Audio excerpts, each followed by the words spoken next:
Здравствуйте, дорогие друзья! Сегодня мы поговорим о кашле. Из этой лекции вы узнаете, что такое кашель, каким он бывает, на что обращают внимание гомеопаты при этом состоянии. Также мы ознакомимся с гомеопатическими препаратами, которые используются при кашле, и решим несколько гомеопатических случаев. Но прежде чем мы начнем этот разговор, давайте вспомним ситуации, которые требуют незамедлительного обращения за квалифицированной помощью.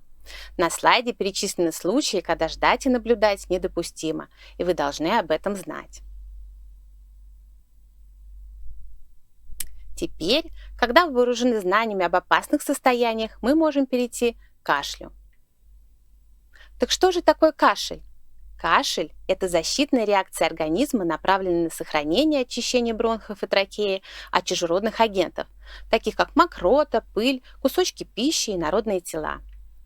Кашель – это ответ организма на влияние некого агента. Он возникает рефлекторно из-за раздражения рецепторов, которые находятся вдоль всего дыхательного пути – в пазухах носа, глотки, гортани, трахеи, бронхов и плеврии. Импульсы от кашлевых рецепторов передаются в центральную нервную систему, и уже мозг передает телу сигнал кашлять. Интересный факт.